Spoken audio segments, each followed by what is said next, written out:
अस्सलाम वालेकुम दोस्तों, जान फन चैनल में हम आपको वेलकम करते हैं। और आज का हमारा जो टॉपिक है कि क्लासिकल ट्रेजेडी और मॉडर्न ट्रेजेडी में क्या फ़र्क है, इन दोनों के बीच में डिफरेंस क्या है। तो आइए जानते हैं। क्लासिकल ट्रेजेडी जो होती है उसमें टिपिकली एक कैरेक्टर होता है, मेन कैरेक्टर। और जो मॉडर्न ट्रेजेडीज़ होती हैं उसमें एक से ज़्यादा कैरेक्टर्स होते हैं, सेंट्रल कैरेक्टर्स। और इसमें क्लासिकल ट्रेजेडी में जो प्रोटैगनिस्ट होता है वो वेल्थी नोबल फैमिली से या रॉयल फैमिली से होता है। मगर मॉडर्न ट्रेजेडी में जो प्रोटैगनिस्ट होता है वो यूजुअली कॉमन होता है, मिडिल क्लास से जो है वो ताल्लुक़ रखता है। और क्लासिकल ट्रेजेडी में जो प्रोटैगनिस्ट है वो यूजुअली नोबल या हीरोइक कैरेक्टर्स उसमें होते हैं, पर उसका ट्रेजिक फ्लॉ भी होता है। मगर मॉडर्न ट्रेजेडी में जो है वो प्रोटैगनिस्ट कोई भी हो सकता है, वाइट भी हो सकता है, ब्लैक भी हो सकता है, ग्रे कैरेक्टर भी हो सकता है, गरीब भी हो सकता है। और क्लासिकल ट्रेजेडी में जो है वो एक यूनिफाइड प्लॉट होता है, मगर मॉडर्न ट्रेजेडी में जो है वो मल्टीपल प्लॉट्स हो सकते हैं।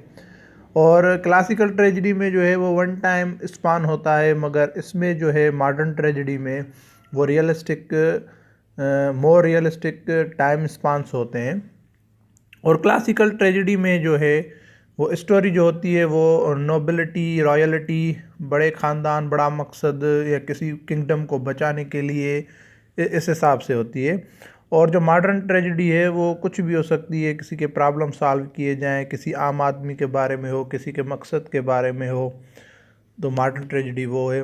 और क्लासिकल ट्रेजेडी जो होती है उसमें जो एलिमेंट्स होते हैं वो ऐसे होते हैं जैसे ह्यूब्रिस, हमर्शिया, कैथारसिस। मगर मॉडर्न ट्रेजेडी में जो है वो एलिमेंट्स जो होते हैं जैसे आयरनी होती है और सार्केज़म होता है। तो आई होप आपको ये समझ में आ गया होगा। अगर नहीं तो हर बार की तरह मैं कहता हूँ, एक दफ़ा इसको ज़रूर दोबारा सुने।